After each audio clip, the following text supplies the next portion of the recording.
I raced into the hospital, my breath catching in my throat, desperate to see my son in the operating room. Suddenly, a nurse grabbed my arm and whispered, "Quickly, ma'am, hide and trust me. It is a trap." My hands started to shake, but I did exactly what she said. 10 minutes later, I froze when I saw him. My name is Evelyn Carter. I am 68 years old, and I never imagined I would end up spying on my own son from a medical supply closet, my heart pounding so hard I thought it would give me away. But on that day, that cursed Tuesday in October, I understood that a mother's love can make you blind until someone forces you to open your eyes.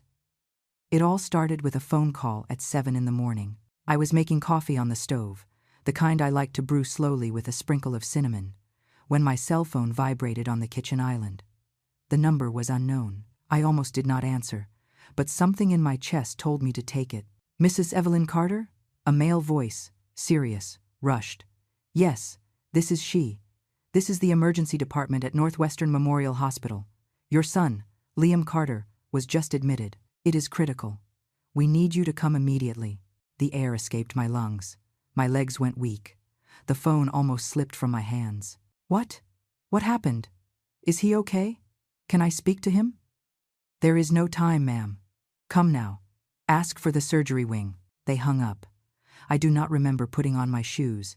I do not remember locking the front door. I only remember running toward the street, raising a trembling arm to hail a cab, and repeating like a prayer, "Please, God, not my son, not my Liam." The ride was torture. Every red light felt like an eternity. I saw my reflection in the taxi window. An older woman, hair half pinned up, no makeup, blouse buttoned wrong. But I did not care. I just wanted to get there. When the automatic doors of the hospital slid open, I entered like a woman possessed. My sandals echoed on the shiny floor. The smell of antiseptic hit my nose. I approached the reception desk, almost out of breath.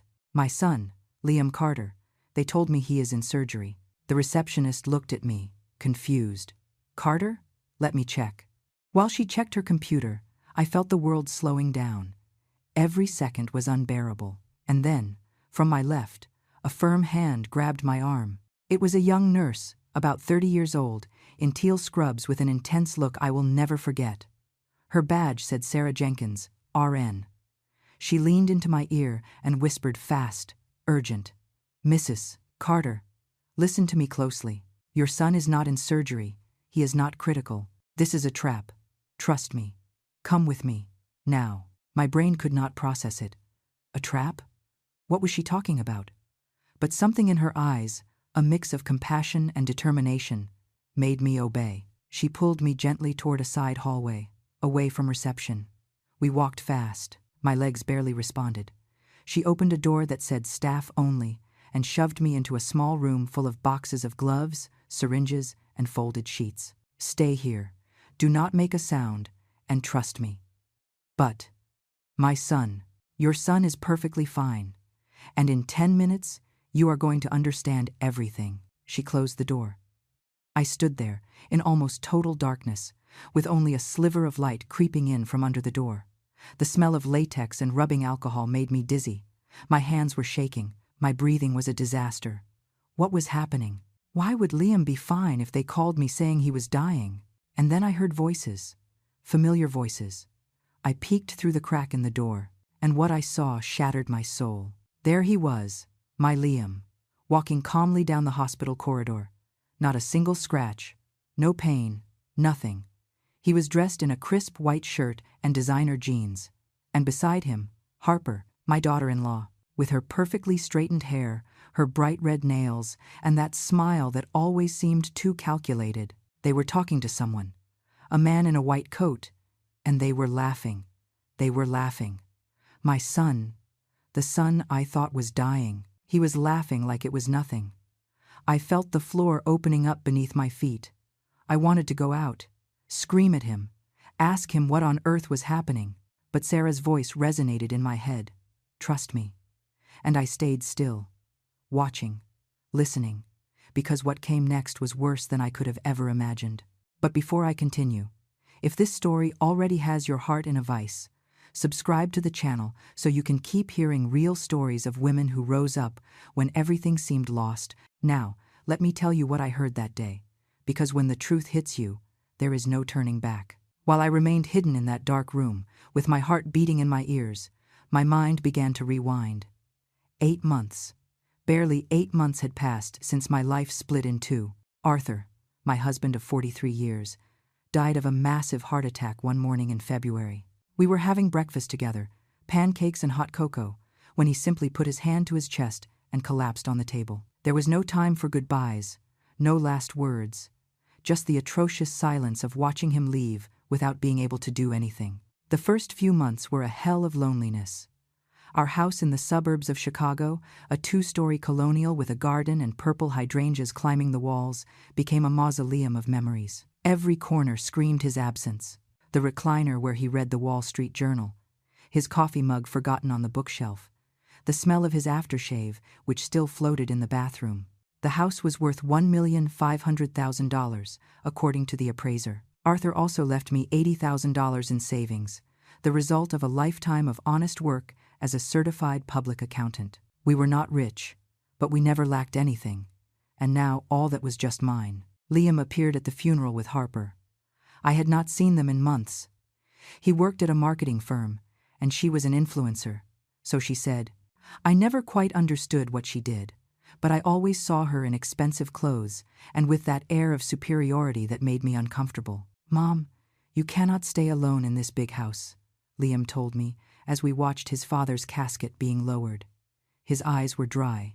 He did not cry once during the funeral. That should have alerted me, but I was too broken to notice the signs. I will be fine, son. I just need time. No, Mom. Dad would not have wanted you to be alone. Harper and I are going to move in with you. Temporarily, just until you get back on your feet. Temporary. I should have carved that word in stone. They arrived a week later with suitcases, boxes, and my granddaughter Mia, a 3-year-old girl with brown curls and huge eyes. The little one was the only good thing about it all. She clung to my leg the first day and said, "Grandma Evelyn, you smell like cookies." I melted. At first, everything seemed normal. Liam worked from home in what had been Arthur's office. Harper spent hours in front of her computer recording herself talking about makeup and fashion. I took care of Mia. I cooked. I tried to keep busy so I would not think about the void. But things started to change, subtly, like when water starts to boil without you noticing. First, it was my bedroom, the master suite I shared with Arthur for decades. Mom, do you mind if we switch to your room? Harper asked me one afternoon, with that syrupy voice she used when she wanted something. It is just that we need space for Liam's computer and my recording equipment. And you? Well, you do not need that much space, right? Something inside me resisted. But I saw Liam behind her, nodding, waiting. And me? I just wanted my son to be okay, for him not to leave me completely alone. It is fine, I whispered. I will move to the downstairs room, the guest room. Small, with a twin bed and a window facing the backyard. It is temporary, Mom, just while we sort everything out. Temporary. I moved with my things in boxes.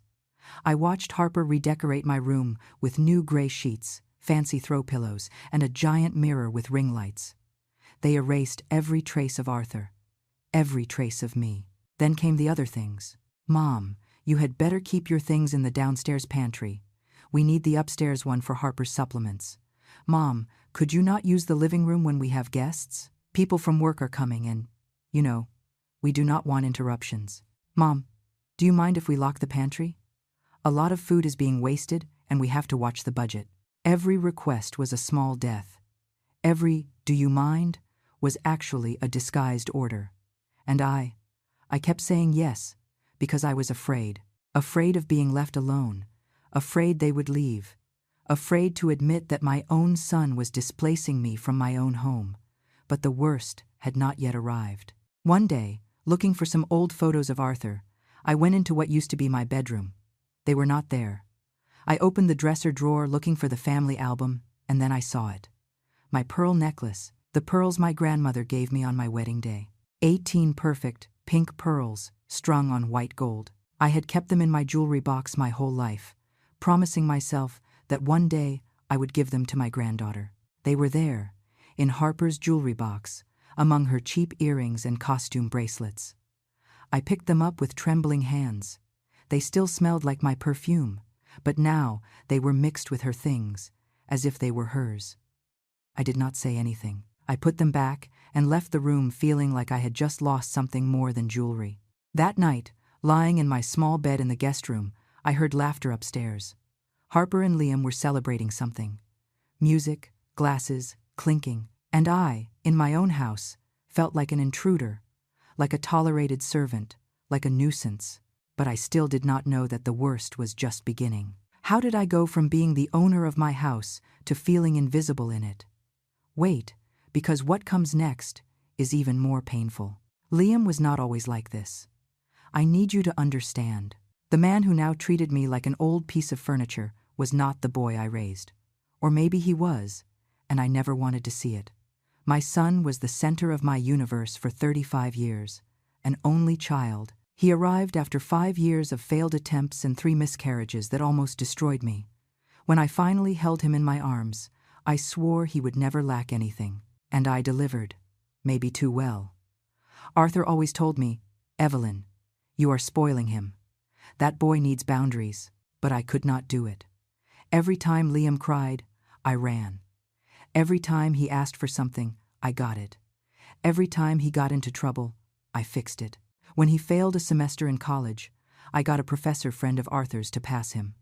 When he crashed the car at 22, we paid for the damages without asking him how it happened. When he quit 3 jobs in a row because the bosses did not appreciate him, we kept supporting him until he found something worthy of him. Arthur tried to set limits, but I always interceded.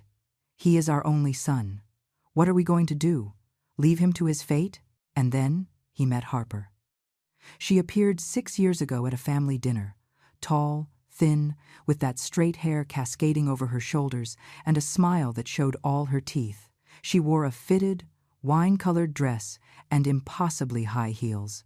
She sat at the table and started talking non-stop about her digital projects and her personal branding strategies. Arthur and I exchanged glances. Something did not fit, but Liam looked at her as if she were a gift from heaven. "Mom, Harper is different. She understands me. She pushes me to be better." Better. That word hurt me without knowing why. They got married the following year, an expensive wedding in an elegant garden that we paid for entirely, $50,000. Harper insisted it had to be memorable because her followers expected quality content. From that day on, Liam started to change. Or maybe I started to notice. He stopped visiting us as much. When he came, he no longer sat to chat with me in the kitchen like before. He answered the phone in a rush. "Yeah, Mom? Uh-huh. We will talk later. Harper is calling me." And when Arthur died, when I needed my son the most, he was absent. Physically present, but emotionally miles away. Now that they lived in my house, the transformation was impossible to ignore. The Liam I knew hugged me when he got home from work. This Liam barely said hello. He went straight up to what was now his room and locked himself in with Harper. The Liam I knew asked me how my day was. This Liam did not even look up from his cell phone when I spoke to him. One afternoon I was making pot roast in the kitchen, the one he had loved since he was a child, and he came in looking for water. I dared to ask him, "Son, is something wrong? You seem distant." He looked at me as if I had spoken in another language. "No, Mom. Everything is fine. It is just that I have a lot of work. It is just that. We barely talk anymore." And "Mom, do not start with the drama, okay? I am not a child anymore. I have responsibilities. Harper and I have plans. Plans. They never included me. Harper had him completely manipulated, but he did not see it, or he did not want to see it. One night I heard them arguing upstairs. I was in my little room reading when their voices came through the ceiling. "Liam, your mother is old. This house is too much for her. The logical thing would be to sell it and for her to go to a smaller place, or a nursing home." My blood froze. "I do not know, Harper. It is the house where I grew up, where Dad lived." "Exactly. Lived. Past tense. You and I need to think about our future. About Mia. This property is worth over $1 million. We could sell it, give a part to your mom to settle somewhere else, and we can finally have something of our own. Silence. Let me think about it. Let me think about it. No, you are crazy. No, I would never do that to my mother. Just, let me think about it. I cried in silence that night, with the pillow covering my mouth so they would not hear me. The next day, Liam came into the kitchen while I was washing dishes. He stood next to me, looking out the window. Mom, have you ever thought about simplifying your life? You know, this house is very big, a lot of maintenance. At your age, you should be resting. My hands slipped. A plate fell into the sink with a dull thud. This is my house, Liam. I built my life here with your father. I know, Mom, but Dad is gone. And you could be more comfortable in a small condo. No stairs, no garden to take care of. I turned to look him in the eye. I searched for my son there, the boy who hugged me when he had nightmares, the young man who gave me flowers every Mother's Day. I did not find him. I only saw a man repeating words that were not his, a puppet with the strings tied tight. I am not selling my house. His jaw tensed. For the first time, I saw a flash of something dark in his eyes, something that scared me. As you wish, Mom. It was just a suggestion. He left the kitchen, and I stood there, with wet hands and a broken heart, finally understanding the truth. My son was no longer mine. Harper had turned him into someone else. And the worst part was that he let her. But if you think that was painful, wait until you hear how I became a maid in my own home, because the humiliation was just beginning. The first time Harper asked me to make her breakfast, I thought it was a normal request, a daughter-in-law asking her mother-in-law for help. Nothing out of this world. Evelyn, would you make me some scrambled eggs? I have an important video call, and I do not have time. I made the eggs. With ham, how she liked them, toast, fresh orange juice. I went up the stairs with the tray. I knocked on the door of my room. Come in. I entered. Harper was sitting in front of her computer, perfectly made up, with an impeccable white blouse. She did not even turn to see me. Leave it there, on the nightstand. Thanks. As if I were the help. I went down the stairs feeling a knot in my stomach. But I told myself, it is just today. She is busy. The next day she asked for the same thing, and the next, and the next. By the second week, she was not asking anymore. She simply expected me to bring up breakfast at 9 o'clock sharp. If I was 5 minutes late, I heard her voice from upstairs. Evelyn, is it going to take much longer? And Liam never said anything. He sat at the table, ate what I prepared for him, and went up to lock himself in his makeshift office. But that was just the beginning. One Tuesday, her friends arrived. 3 women just as made up as she was, with designer bags and that air of someone who has never washed a dish in their life. They settled in my living room as if they owned it. Evelyn, can you bring us coffee? Harper shouted from the sofa. And some cookies, please? I made coffee. I served the cookies I had baked the day before on the nice porcelain platter my mother gave me. I took it to the living room with hands trembling from contained rage. Here you go. One of her friends looked me up and down. Oh, you are so lucky, Harper. Having live-in help you can trust. It is so hard to find honest people these days. Live-in help. She called me live-in help. In my own house. Harper laughed.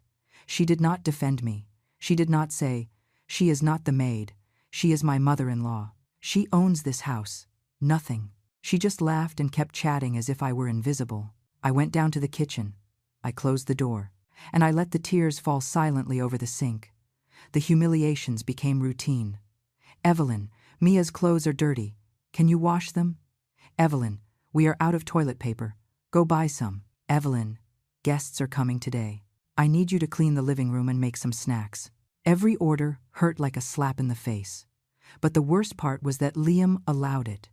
He saw everything and said absolutely nothing. One afternoon I was mopping the living room floor, my living room, when I heard Harper talking on the phone on the balcony. Yes, Mom, almost. Liam is convinced the best thing is to sell. We just need the old lady to sign the papers. No, it has not been hard. We have her well controlled. We took the pantry key so she does not waste food. We put her in the guest room and give her chores all day so she feels useful. She thinks we need her. It is pathetic, honestly. The mop fell from my hands. Pathetic. She called me pathetic. And I was still there, cleaning, cooking, enduring. Why? Because I was afraid. Afraid that if I complained, Liam would leave forever. Afraid of being left completely alone in that house full of ghosts. Afraid to admit that I had lost my son. But the straw that broke the camel's back came one Sunday in November. It was my birthday. 68 years. The first without Arthur. I woke up with a heavy heart, but with a little hope. Maybe Liam remembered. Maybe there would be a hug. A happy birthday. Something. I went down to the kitchen. No one. I made coffee and sat alone at the table.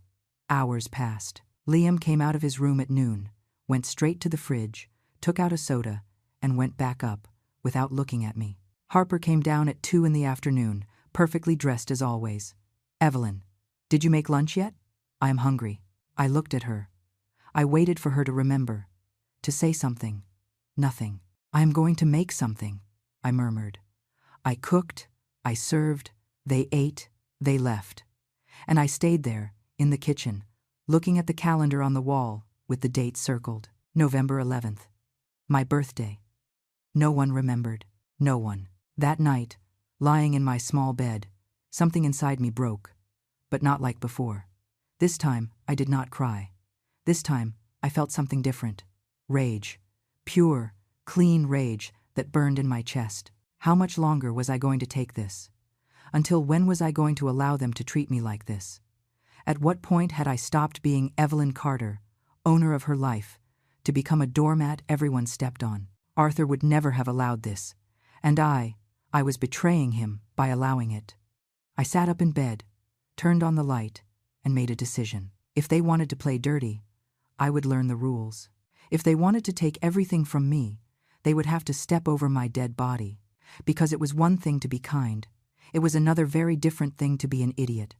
And Evelyn Carter had been an idiot long enough. Washington Park became my refuge. Every morning, after serving breakfast and cleaning the kitchen, I went out with the excuse of walking for a while. Harper barely looked up from her cell phone.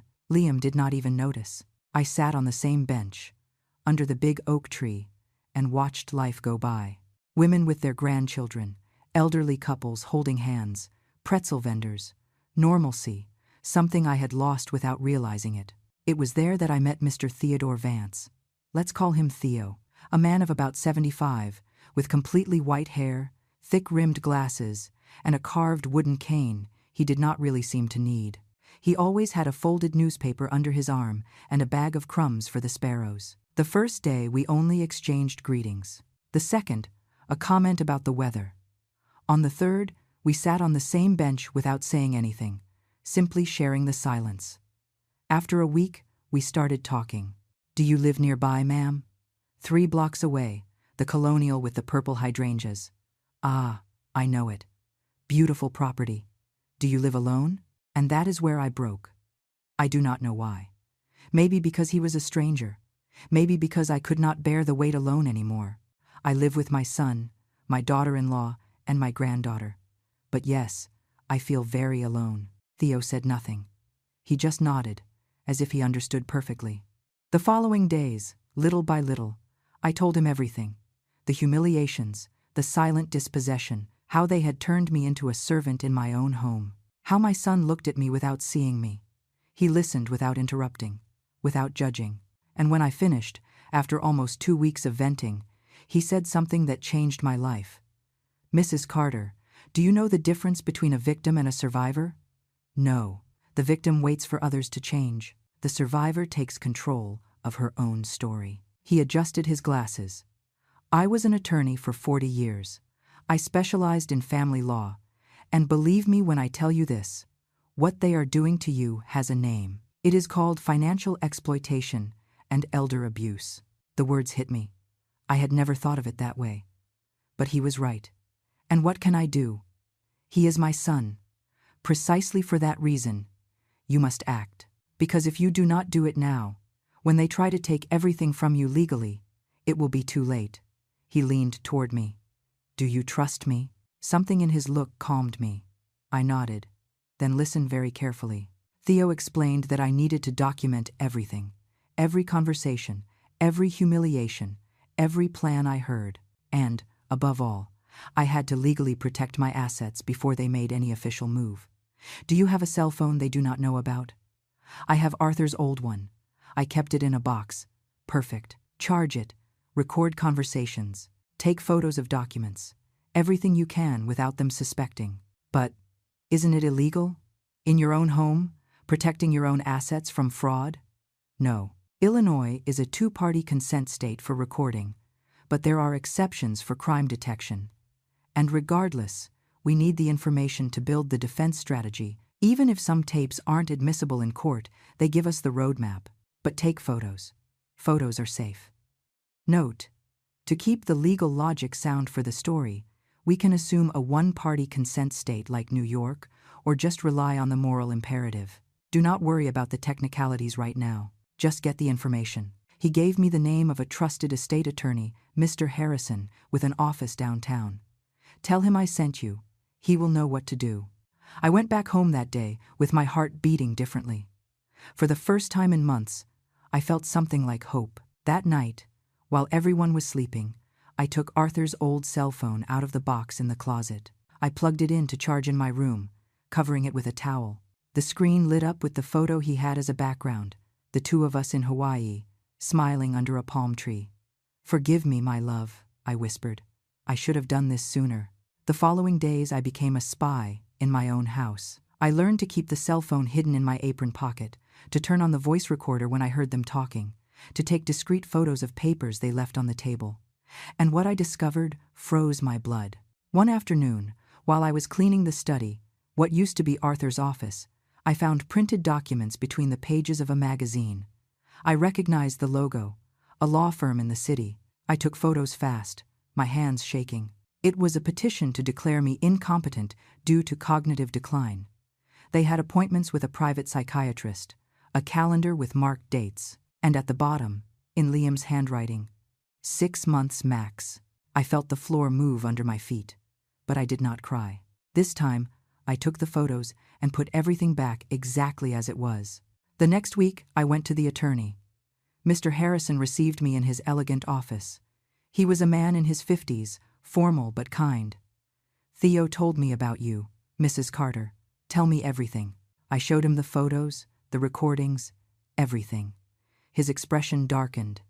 "This is serious, but we have time to protect you." We made several legal moves that Liam and Harper never imagined. First, I shielded the property with an irrevocable trust. The house was still mine, but no one could sell or transfer it without my express consent before 3 witnesses and a favorable psychological evaluation. Second, I updated my will with very specific clauses. If they tried to fraudulently declare me incompetent, they automatically lost any inheritance rights. Third, I signed power of attorney documents in favor of my niece Claire, my sister's daughter, who was a lawyer in Boston. She did not know what was happening either, but when I called her and told her, she flew in the next day. "Auntie, why didn't you tell me sooner?" Her eyes were full of angry tears. "Because I was ashamed, honey. Ashamed to admit that my own son was doing this to me." Claire hugged me tight. "You are not alone anymore." With everything legally protected, Theo suggested one more thing. "Now comes the hard part, Evelyn. You need them to lower their guard, to think they have won. Only then will they get confident and show their true intentions. Do you want me to fake dementia? Not complete dementia, just forgetfulness, confusion, nothing exaggerated, just enough for them to think their plan is working."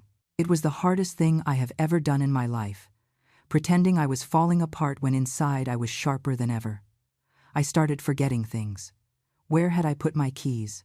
What day was it? I repeated questions. I stared at the wall like I was lost. I saw the look of satisfaction in Harper's eyes every time I got confused. "Poor Evelyn," she told Liam one night, not knowing I was listening with the cell phone recording in my pocket. "You see, I was right. She is deteriorating. In a few more months, we can proceed without guilt." Without guilt. As if declaring me crazy to rob me was an act of charity. But the real stroke of luck came 2 weeks later.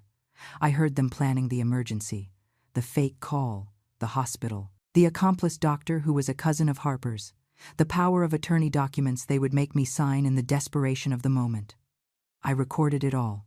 Every word, every laugh, every detail of their perfect plan. And when they hung up, satisfied with their brilliant strategy, I remained there, in my little room, looking at the cell phone with all the proof I needed. I looked at myself in the mirror that night. The woman looking back was no longer the same one who hid in the guest room months ago. This woman had dry eyes, a set jaw, and a plan. "You want to play?" I said quietly. "Then let's play." And that was how I ended up at that damn hospital, running like a fool to save a son who was never in danger. But this time I knew exactly what was happening. Back to the exact moment. The supply closet, the darkness smelling of antiseptic and latex, my heart hammering against my ribs as if it wanted to escape. I was there, hidden like a criminal in my own tragedy, watching through the crack in the door as my son, my Liam, walked calmly down the hospital hallway with that smile I knew so well, the smile of when he thought everything was going perfectly for him. Harper was walking beside him, clicking in those red heels that cost more than a week's groceries. She wore a fitted black dress, as if she were going to a cocktail party and not a hospital. Hair in a high ponytail, bright red lips, perfect, as always. And next to them, a man in a white coat, 40-something, trimmed beard, stethoscope hanging around his neck. The three of them were laughing, like old friends sharing a private joke. My hands clutched Arthur's cell phone inside my sweater pocket, recording. I had activated it before Sarah shoved me into the room. "Are you nervous?" Harper asked, tucking a strand of hair behind her ear. "A little," Liam admitted. "What if it doesn't work?"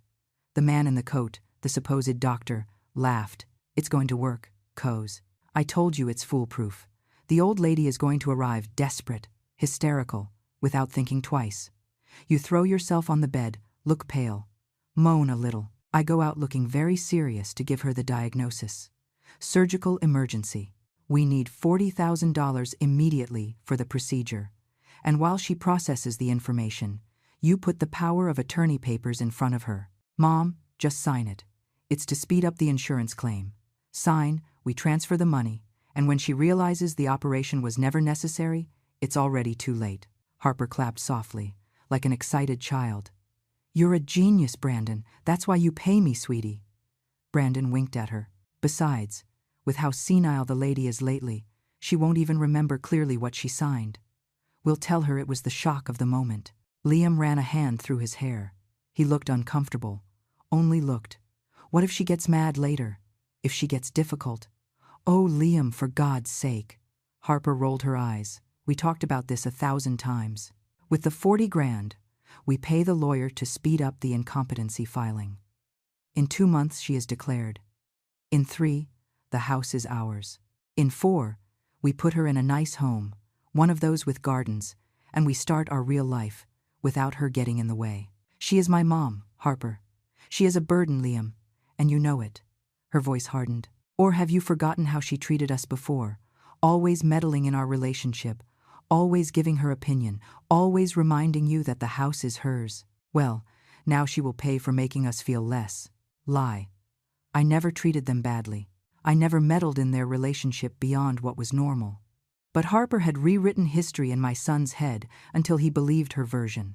"Besides," she continued, voice softer, taking Liam's hand, "think of Mia. Think of our future. Everything we can give her when we sell that house.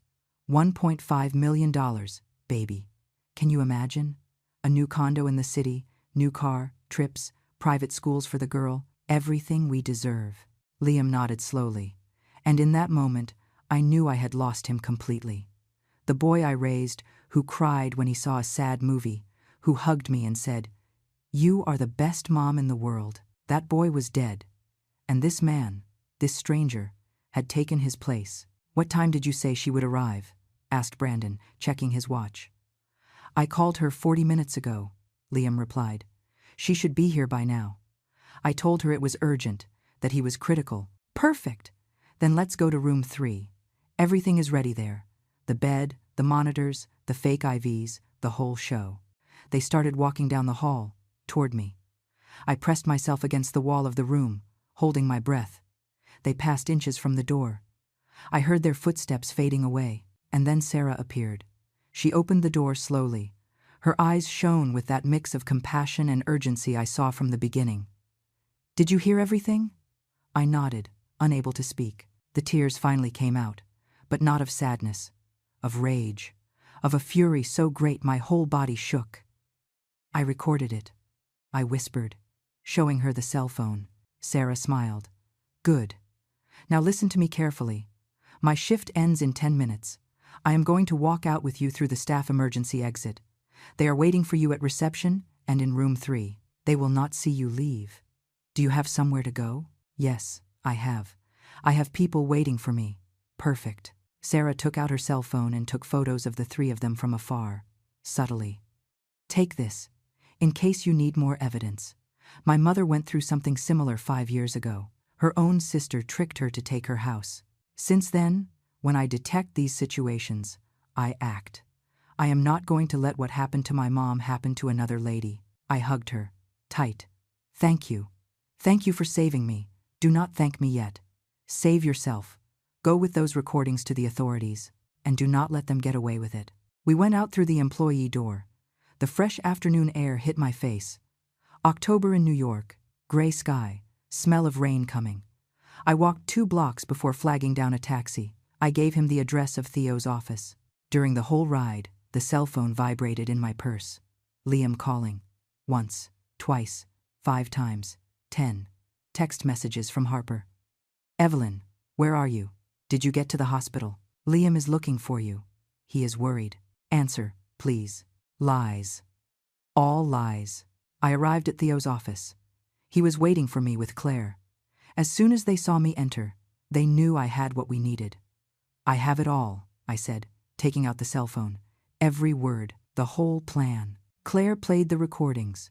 Her face hardened with every second that passed.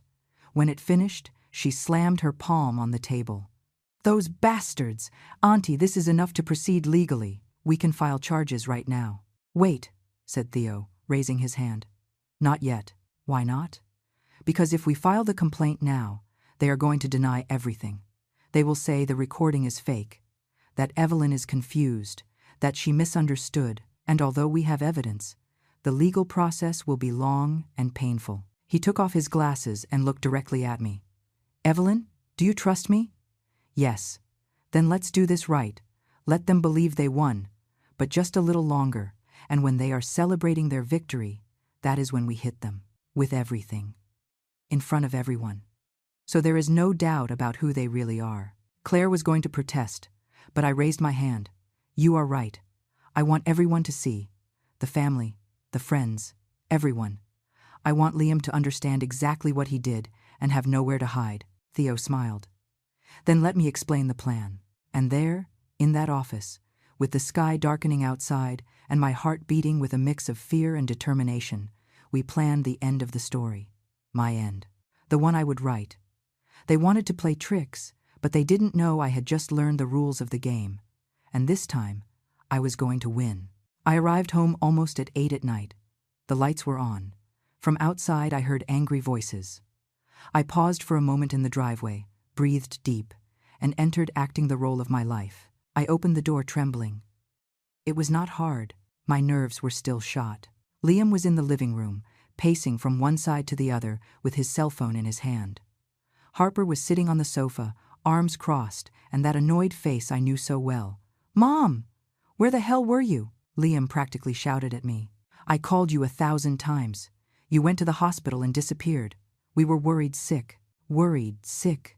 What a big phrase to cover a lie. I put my hand to my chest, panting. "Son, they told me you were critical. I ran to the hospital, but I could not find you. I looked everywhere. I asked at reception. No one knew anything, because I was discharged fast, Mom. I told you in the text." He lied without blinking. "It was a false alarm. Chest pain that turned out to be gas. But I need treatment. The doctor says it is something with the heart, that I need urgent tests." There it was. The next move in the plan. The heart? Oh my God! My eyes filled with real tears. But not for his lie, but for confirming he was really capable of this. "What do you need?" "Anything, son. Anything." I saw the glint in Harper's eyes, the smile she tried to hide. They are expensive tests, Mom. The private cardiologist charges $40,000 for the whole package. Special EKGs, monitoring, labs, but insurance doesn't cover all of it. Mom, it's my life. It's urgent. He came closer. He took my hands. The same hands I held when he learned to walk. I need you to help me, please. The theater was perfect. I almost believed it. Okay, son. Tomorrow we go to the bank. I will withdraw whatever you need. No, Mom. It's not that simple. Harper got up from the sofa, approaching with a manila folder in her hands. The doctor needs guarantees. He asked that you sign some documents, a temporary power of attorney, so Liam can authorize procedures in case of emergency. You know, in case something happens to you or you cannot get there fast. She held out the papers. I saw them. I recognized the format. Theo had shown me one just like it that same afternoon. It was not a simple medical proxy. It was a broad power of attorney over my bank accounts and property. I don't know. It is a lot of papers. I acted confused, touching my head. Mom, please, this is not the time to be difficult. Liam's voice had a tone of studied desperation. Literally, my life depends on this. I looked him in the eye. I looked for a shred of guilt, of doubt, of humanity. Nothing. Okay, I whispered. Where do I sign? Harper practically jumped with excitement, but controlled herself. Here, and here. She pointed with her perfect red fingernail. I took the pen they offered me. My hands were shaking, this time with contained rage, and I signed. But not the real papers. Theo had prepared fake copies, identical, perfect, with zero legal value. I had brought them with me in my purse, and in a moment of distraction, when Harper went to the kitchen for water, I had swapped the documents. I signed papers that were useless, but they did not know it. Ready, I said, handing them over. Harper checked them quickly. She smiled. Perfect, Evelyn. Thanks. Liam is going to be fine, thanks to you. That night, we ate dinner in silence. I barely tasted a bite. They did not eat either. They were anxious, restless, probably thinking about what they would do with the money. I went up to my little room early. I lay in the dark with Arthur's cell phone in my hand. I sent a text to Claire. I signed. They fell for it. Her answer was immediate. Excellent. Tomorrow, phase 2 begins. The following days were a constant performance. Every morning I got up, made breakfast, cleaned, took care of Mia. Like always. But now with a purpose. Liam and Harper were euphoric. They thought they had won. I heard them talking on the phone with their lawyer, the real one, not the actor from the hospital. Yes, counselor. She signed everything. How long do the filings take? 2 months? Perfect. Harper started looking for houses on the internet. I saw them in the living room, commenting out loud as if I did not exist. Look at this one, babe. 3 bedrooms in the city, $2.5 million. With what we get from this house, we can cover it perfectly and have enough left over for the car. Liam looked over her shoulder. It is nice, but look for something with a terrace. I want a terrace. They talked about the future, their future, in which I did not exist, except as a resolved paperwork issue. One afternoon, while I was ironing clothes in the laundry room, Harper came in talking on the phone. She did not realize I was there, behind the hanging sheets. Yes, Mom, almost. I tell you, in 3 months max everything is settled. No, she suspects nothing. She is more out of it every day. Liam already talked to the psychiatrist. He is going to certify she is not in her right mind. Sure. We are going to give her something. We are not monsters. We will rent her a little apartment or put her in a home. But the house is ours, because we deserve it, Mom. Do you know everything we have endured? Living with a bitter old woman who spends her time reminding us it is her house. I bit my lip until it bled so I would not go out and scream at her. But I breathed. I counted to 10, and I kept ironing as if nothing happened. Meanwhile, Theo, Claire, and I worked in silence. We presented all the evidence to a judge. The recordings, the photos, the falsified documents, Sarah's testimony, everything. The formal complaint was filed for fraud, extortion, financial exploitation, and conspiracy to falsely declare a senior citizen incompetent. The judge reviewed everything and issued an order. But we would not execute it yet. First would come the final trap. We need them to feel completely safe, Claire explained in a secret meeting at her hotel. For them to do something public, to expose themselves in front of witnesses. Like what? I asked. Theo smiled. Like a party, and so the plan was born. I suggested to Liam, with a timid voice like the submissive Evelyn they expected, that we have a family gathering. So they see you are well, son. After the scare at the hospital, let's invite the aunts, the cousins. Harper loved the idea. Of course she did. It was the perfect opportunity to show herself off as the attentive daughter-in-law, the one who took care of her poor, senile mother-in-law. It is a great idea, Evelyn. I will take care of everything. You do not worry. We set the date. 2 weeks later, a Saturday. Surprise party for your belated birthday, Mom, said Liam, as if he really cared. My birthday? They had completely forgotten. During those 14 days, I watched them prepare everything. Harper hired a catering service. She ordered elegant invitations. She bought decorations. She even put on my pearl necklace to test her outfit, and I smiled, nodded, thanked them. While inside, I counted the hours for the day of truth to arrive. The night before the party, I could not sleep. I sat on the small bed in the guest room, with Arthur's photo in my hands. Tomorrow, my love, I whispered to the photograph. Tomorrow I get our dignity back. Forgive me for taking so long. And when the sun came up that December Saturday, I got up being another woman, the woman I should have been from the start. They prepared a party to celebrate their victory, but they did not know that I had prepared something much better, a finale they would never forget. Saturday dawned cold and clear. From my window in the guest room, I saw the catering staff arriving with boxes, folding tables, ivory tablecloths. Harper directed them like a war general, in her designer sweatpants and hair in a perfect bun. No, the tables go in a U shape. A U. Is it that hard to understand? Her voice cut through the walls. I dressed slowly. A simple brown dress Arthur gave me years ago. Nothing fancy, nothing that drew attention. Exactly what Harper would expect from poor Evelyn. I went down to the kitchen around 10. Mia was sitting on the living room floor playing with her dolls. Seeing me, she ran toward me. Grandma Evelyn, Mommy says, today is your party. Are you going to blow out candles? I hugged her tight, breathing in the smell of baby shampoo in her hair. Yes, my love, there will be candles. And cake? And cake. Harper appeared from the dining room. Mia, stop bothering your grandmother. Go to your room and play. Then she looked at me. Evelyn, everything is ready. You just sit down and let us handle it. It is your day. My day. How ironic. Thanks, dear, I said softly. How kind you are. Her smile was pure acting. It is the least we can do. After all, you are family, family. The word burned my throat. The hours passed in slow motion. I sat on a garden chair, pretending to be tired, out of it, while I watched the preparations. The tables looked beautiful, white flowers in centerpieces, rented china, a dessert table with a sign that said, Happy birthday, Evelyn. 68 years. At 4 in the afternoon, the guests began to arrive. My sister Susan with her husband, my cousins Hector and Mary, some neighbors, friends of Liam's I hadn't seen in years, and Claire, my niece, who arrived in a navy blue dress and a smile only I could interpret. All set, Auntie. Also there was Theo. They had invited him without knowing who he really was. A friend from the park who appreciates Mom very much, I had said days before. Liam didn't even ask more.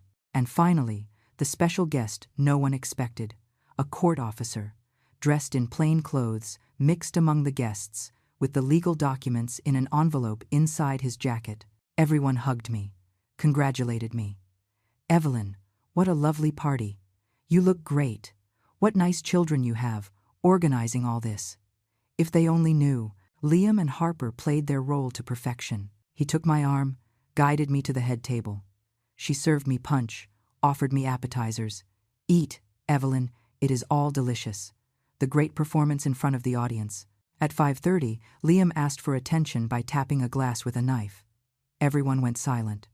Well, family and friends, thank you for joining us today. As you know, we are here to celebrate the most important woman in my life, my mom. He looked at me with shiny, fake, completely fake eyes. Mom, sorry for forgetting your birthday last month. I was going through health problems and, well, I got distracted. But today I want to make up for it. I want you to know I love you, that everything I do is for you, for your well-being. Some guests sighed emotionally. My sister Susan had tears in her eyes. Poor thing, she knew nothing. Harper approached then with a box wrapped in gold paper. Evelyn, this is our gift, for you. Everyone applauded. They passed me the box. I opened it slowly. It was a digital photo frame, one of those that cycles photos automatically. It was already loaded with family images. Baby Liam, child Liam, Liam graduating, his wedding, Mia being born, not a single photo of Arthur and me. It is beautiful, I murmured. Thank you. And we have another surprise, Harper announced, taking Liam's hand. We wanted to tell you that we have been thinking about the future, about your future, Evelyn. The garden went silent. We know this house is too big for you, that you have trouble maintaining it, that you feel alone. Liam spoke with a calm, practiced voice. That is why we are looking for a more comfortable place for you, a beautiful residence in upstate New York, with gardens, nurses, activities. You are going to be very well taken care of. Gasps of surprise among the guests. And the house? Asked my sister Susan with a furrowed brow.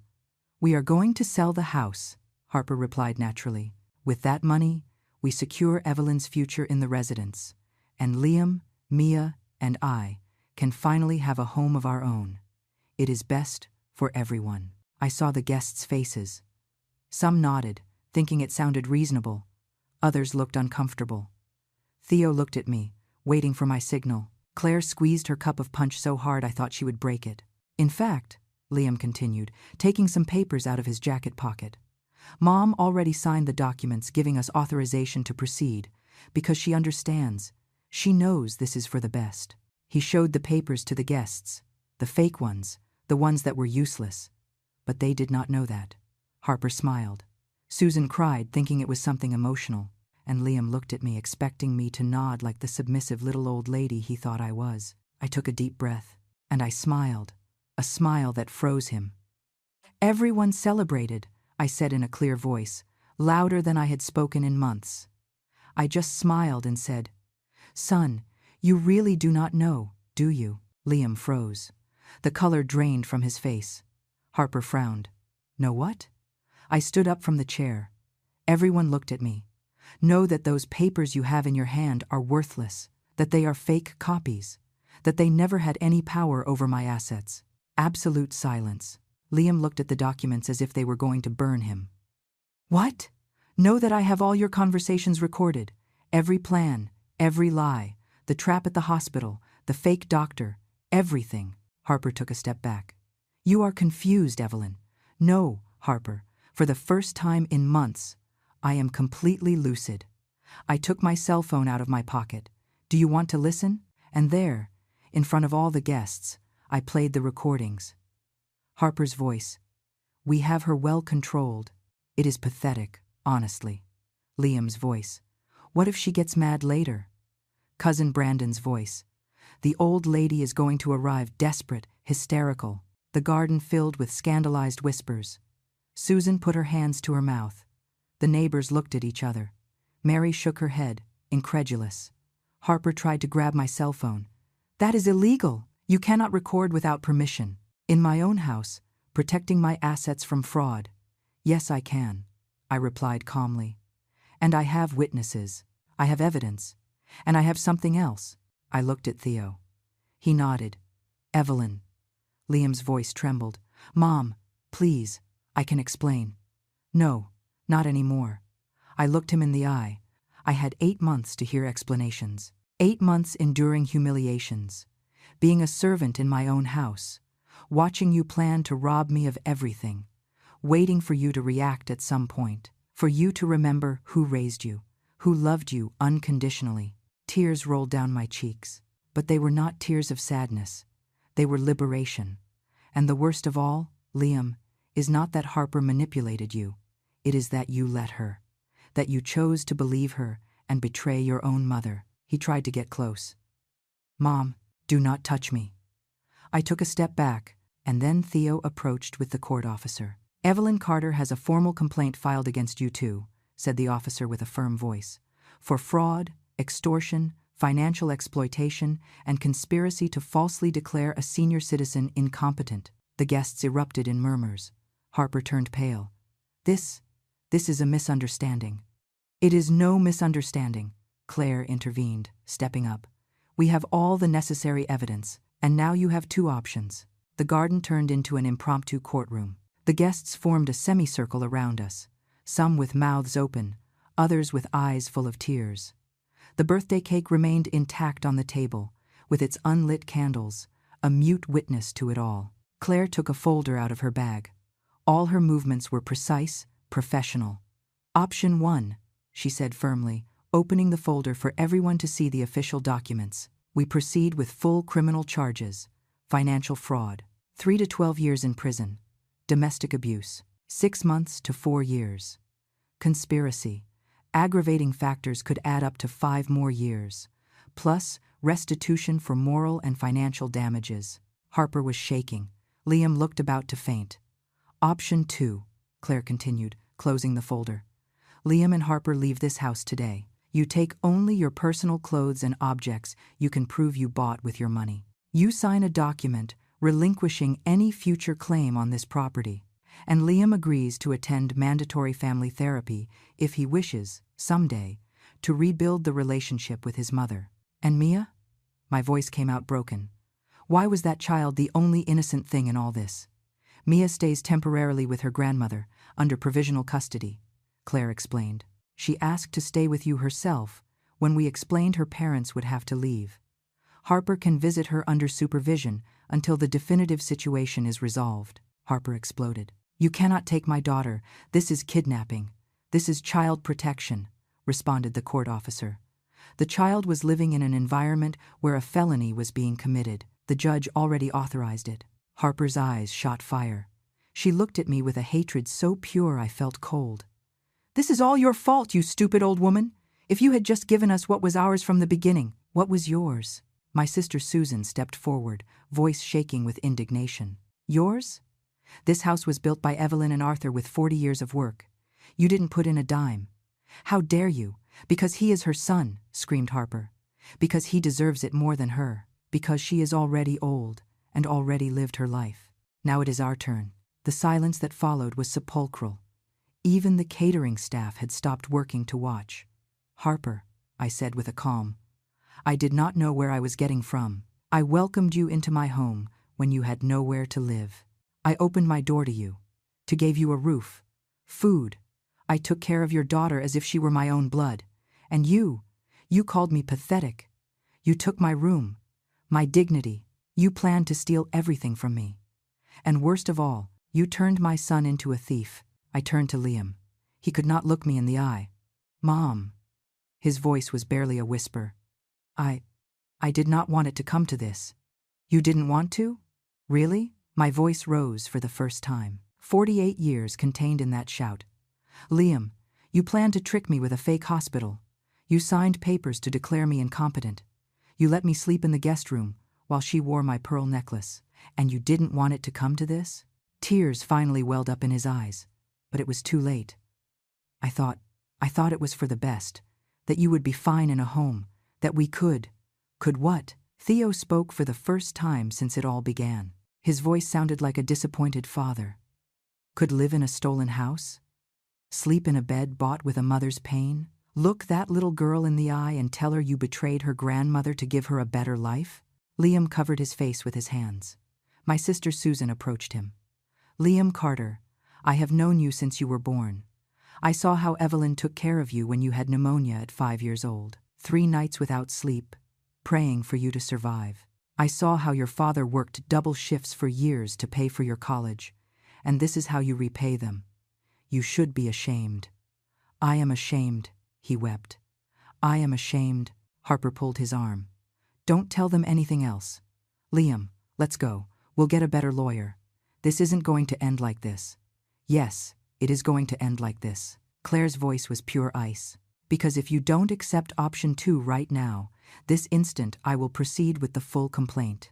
And I assure you that with all these people as witnesses to your attitude, to how you treated her, to how you just confirmed everything in front of everyone, you won't have an escape." Harper opened her mouth to respond, but Liam interrupted her. "I accept." His voice sounded broken. "I accept option 2. "What?" Harper looked at him as if he had just stabbed her. "I accept, Harper. Enough, that's enough. Look at what we did. Look at what I let us do." He turned to me with red eyes. "Mom, I'm sorry. I know it's useless. I know I lost you. But I'm sorry." I did not answer. I couldn't. The words stuck in my throat. Theo took out the documents. "Sign here and here. Waiver of claims. Commitment to immediate move out. And here, Liam, the therapy commitment." Liam signed with a trembling hand. Harper refused at first, but when the officer explained the alternative was being arrested immediately, she also signed, with so much force she tore the paper. "You have 2 hours to get your things," said Claire, reviewing the documents. The guests remained there, immobile, processing everything they had just witnessed. Liam and Harper went up the stairs. We heard them opening drawers, dragging suitcases. Harper was screaming, throwing things. Liam packed in silence. My cousin Hector approached me. "Evelyn, if we had known." "No one knew. I didn't want you to know. I was ashamed. I wiped my tears, ashamed to admit my own son was destroying me." Susan hugged me. "It's over, sister. It's over." But it wasn't over. Still, the hardest part remained. Mia came down the stairs with her unicorn backpack. Her eyes were confused, scared. "Grandma Evelyn, Mommy says I'm going with them." I knelt in front of her, taking her little hands. "Sweetheart, do you want to go?" She shook her head, lips trembling. "I want to stay with you. Mommy and Daddy fight a lot. And you make me cookies and read me stories?" My heart broke. "Then you stay with me, precious. It is settled. Mommy will come to visit you often." Harper came down at that moment with 3 suitcases. Hearing that, she dropped the suitcases with a crash. "You cannot keep my daughter." "The judge already determined it," Claire repeated. "Provisional custody to the grandmother. Supervised visits for the mother. Or proceed with the charges and lose even that." Harper knelt in front of Mia, grabbing her by the shoulders. "My daughter, we are going to be fine. We are going to get a new house, beautiful. We don't need anyone." Mia looked at her and said something no one expected. "Why did you say mean things to my grandma, Mommy? I heard you. You called her old and pathetic." The garden went silent. Harper turned pale. You don't understand." "I do understand. She is good. And you were mean to her." Mia pulled away from her hands and clung to my leg. Harper stayed there, kneeling, watching her own daughter reject her. Liam came down with his suitcase. He avoided looking at everyone. "Harper, let's go. My daughter. Harper, let's go." They walked out the garden gate, without saying anything else, without looking back. Harper sobbed.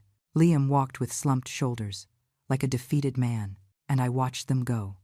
The son I had raised, the woman who had poisoned him. The gate closed, and for the first time in 8 months, I breathed. They were gone. And although my heart was broken, I could finally start to heal. The garden was still full of stunned guests. No one had moved since Liam and Harper crossed that gate. The silence was so thick you could hear the wind moving the purple hydrangeas. Mia was still clinging to my leg, her little face buried in my dress. I stroked her hair slowly, trying to transmit the calm I was barely finding myself. Susan broke the silence. "Does anyone want cake?" Several guests let out nervous laughs. It was absurd. We had just lived through a devastating family drama, and she was offering cake. But that was my sister. Practical even in crises. "Yes," I said, with a voice firmer than I expected. "Let's cut the cake. After all, it is still my birthday." The catering staff, who had been paralyzed against the wall, reacted. They lit the candles. 68. The golden light danced over the white frosting. Everyone sang happy birthday, with trembling voices at first, but gaining strength. And when the moment came to blow out the candles, I closed my eyes and made a wish. I did not ask for Liam to come back. I did not ask for everything to go back to how it was before. I asked for strength, to keep going, to rebuild what had been broken. I blew. The candles went out all at once. Mia clapped. "You did it, Grandma." "Yes, honey, I did it." The guests started approaching one by one, some with tears in their eyes, others with contained rage, all with words of support. "Evelyn, you did the right thing," said my cousin Mary, hugging me tight. "No one deserves to be treated like that. No one." The neighbors, who so many times saw Harper treating me like a servant in my own garden, also approached. "Mrs. Carter, if we had known, if you had told us something, you couldn't have done anything," I replied sincerely. This was something I had to resolve. I had to learn to defend myself. Theo sat next to me on one of the garden chairs. "You did well, Evelyn. You were brave when you needed it most." I didn't feel brave. I felt terrified. That is exactly what courage is. Doing the right thing even if you are afraid. He patted my hand. "And now comes the hard part." "Harder than this?" He smiled sadly. "Healing, forgiving, not them necessarily, but yourself, for having allowed it to go so far." Those words hit deep, because he was right. A part of me was angry at myself, for having been blind, for having endured so much. The party continued, although with a completely different tone than planned. It was no longer a celebration. It was more like a collective healing gathering. People ate, talked in low voices, hugged me every so often. At 8 at night, the last guests left. Susan offered to stay, but I told her I would be fine. Claire helped clean up along with the catering staff. Theo said goodbye with a long hug. "If you need me, you know where to find me. Every day in the park, at 9 in the morning, I will be there." When everyone left, I took Mia up to what would now be her room. The guest room Harper never let me use for her because she needed space for her recording equipment. I helped her put on her pajamas. They were Minnie Mouse, pink with white bows. While I brushed her hair, she asked me, "Grandma, are Mommy and Daddy coming back?" "Your mommy is coming to visit you very soon, my love. And your daddy needs some time to think about the things he did." "Did he do something bad?" How do you explain to a 3-year-old girl that her father tried to rob her grandmother? That ambition and manipulation destroyed her family? "He made mistakes, honey. Big mistakes. But we all make mistakes. The difference is if we learn from them or not." "Did you make mistakes, Grandma?" Her question hit me. "Yes, precious. Many. I let them treat me badly. I didn't defend myself when I should have. I thought if I endured everything, things would get better on their own. And did they get better? No. I had to make them better myself." I tucked her into bed. I read her favorite story, The Little Prince, until her little eyes closed. I kissed her forehead and went out slowly. I stayed in the hallway, looking at the doors. My bedroom door was now empty. Liam and Harper had taken their things, their smells, their presents. I entered. It still smelled like Harper's perfume. The walls were still the colors she had chosen. Gray, cold, impersonal. I opened the windows wide. Let the night air enter. Tomorrow I would start restoring everything, returning this space to what it was. Mine. I went down to the kitchen and made myself a chamomile tea. I sat at the table, the same table where so many times I ate alone while they celebrated upstairs, and let the emotions of the day catch up to me. I cried. I cried like I hadn't cried in months. But they weren't tears of defeat. They were tears of release, of processed pain, of grief for the son I had lost, not to death, but to greed. My cell phone vibrated. A text from an unknown number. It was Liam. "Mom, I know I have no right to ask you for anything. I know I ruined everything, but I want you to know that. You are right about everything, and I need help. I start therapy on Tuesday. I don't know if you can ever forgive me, but I am going to try to be the man I should have always been, the son you deserved. I love you. Even if it doesn't seem like it, even if I forgot it for a while. I love you." I read the message 3 times. My first instinct was to delete it, not answer, leave him with his guilt. But then I remembered Theo's words. Forgiving does not mean forgetting. It means freeing yourself from the weight of resentment. I did not answer that night, but I did not delete the message either. The following days were strange. The house felt huge and silent, but also mine, completely mine. I hired a company to repaint my room. I put Arthur's photos back on the walls. I recovered my jewelry from the box. The pearl necklace went back to its place in the carved wooden chest my grandmother gave me. Mia adapted surprisingly fast. She played in the garden. She helped me cook. In the afternoons we went to Washington Park, and she ran after the pigeons while I chatted with Theo. Harper came to visit her 2 weeks later, with Claire present as supervisor. It was uncomfortable. Harper avoided looking at me. Mia was polite, but distant with her. "Honey, Mommy misses you," Harper told her with a broken voice. "I miss you too, Mommy. But I like being with Grandma." I didn't hear from Liam directly again. Claire informed me that he was indeed in therapy, that he had moved into a small apartment in Queens, that he had broken up with Harper. She did not accept therapy. She only blamed everyone but herself. 3 months after the day of the party, I received another call from Claire. "Auntie, Liam wants to know if you would accept a family therapy session. With him, his psychologist says he is ready, that he has worked a lot on understanding what he did. And what do you think? I think it is your decision. No one can force you to forgive him. But I also think that he is trying. For real." I thought about it for days. I talked to Theo, to Susan, to Mia even, although she didn't fully understand. And finally, I accepted. The session was at the psychologist's office in White Plains, a small office with comfortable armchairs and a plant in the corner. Liam arrived 10 minutes before me. He was thinner, deep circles under his eyes, stubble. When he saw me enter, he stood up immediately. "Mom." "Sit down, Liam." The session lasted 2 hours. It was painful, brutally honest. Liam cried. I cried. The psychologist guided us through every wound, every lie, every moment he chose to betray me. "I have no excuses," he said, voice broken. "Harper manipulated me, yes, but I let her. I chose to believe you were the problem, that you deserved less because you had already lived your life, and I was wrong. I was so blinded by ambition, by wanting to have more, that I forgot everything you and Dad taught me." "And now what?" I asked. "Do you expect me to forgive you and for everything to go back to how it was before?" "No, I know that will never happen. I broke something that has no complete repair, but I want to try to build something new, not how it was, but how it can be. If you give me that chance." I looked at that man in front of me, my son, the boy I had carried in my arms, the rebellious teenager, the adult who betrayed me. "I don't know if I can, Liam.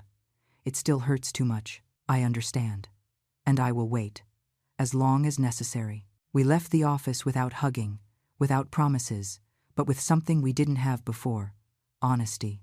6 months after the day of the party, life had found a new rhythm. Mia went to a kindergarten near the house. She loved it. Harper visited her every 2 weeks. Liam saw her on Sundays, always in my presence. Little by little, he was rebuilding his relationship with his daughter. With me there was still distance, but it was no longer an impassable abyss. It was more like a bridge under construction, slow, fragile, but existing. One afternoon in July, almost 9 months after everything, I was in the garden pruning the hydrangeas when Liam arrived. "Mom, can I talk to you?" "Always." He sat on the wrought iron bench, the same one where Arthur used to read the paper on Sundays. "I got a new job. At an accounting firm. It doesn't pay much, but it's honest, and I'm saving up to pay you back for the wedding, and compensate even a little for everything I spent living here." "You don't need to." "Yes, I need to, Mom. I need to do it. For me, to be able to look at myself in the mirror and know I am trying to repair at least a part of the damage." I looked at him. He was no longer the arrogant man who took my room. He was someone humble, broken, but trying to rebuild himself. "Okay, son, I accept." He nodded with wet eyes. "Thanks." He stayed a while longer. He played with Mia in the garden. He helped me move some pots. And when he left, he hugged me. A short, shy hug, but real. "I love you, Mom.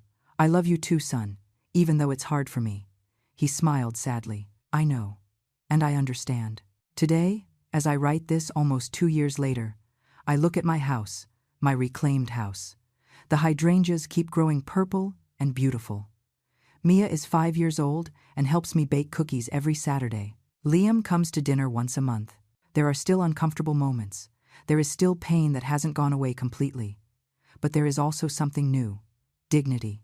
The dignity I recovered the day I decided to defend myself. The dignity I now protect with tooth and nail.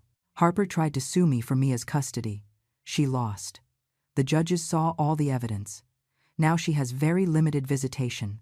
Liam got divorced 6 months ago. He says it was the best thing he could do. Theo is still my friend. Every day at 9 in the park. Susan comes to visit me every week. Claire is the legal administrator of my estate, by my choice, not by imposition. And I went back to being Evelyn Carter, not the victim, not the pathetic little old lady, but the woman who built a life, who defended it when it was necessary, who learned that self-love is not selfishness, it is survival. If you are listening to this story and you feel identified, if someone in your family is making you feel invisible, useless, like a burden, listen to me well. You are not invisible. You are not a burden. It does not matter your age. It does not matter if they are your children, your grandchildren, your siblings. Your dignity is not negotiable. Your house is yours. Your life is yours. Your voice matters. And it is never, never too late to defend yourself. I did it at 68, when I thought everything was lost, when I believed I had to endure because that's how families are, when the fear of loneliness almost destroyed me, but I got up. And if I could, you can too. Because true wealth is not in the houses you inherit, nor in the money you accumulate. It is in the dignity you never allow them to take from you. If this story touched your heart, leave me a comment telling me where you are watching us from. And if you know someone who needs to hear this, share it. Because sometimes, knowing we are not alone is the first step to defending ourselves. Like, subscribe to the channel for more stories of women who decided not to give up. And remember, it is never too late to recover what is yours. See you in the next story, with a brave heart, always.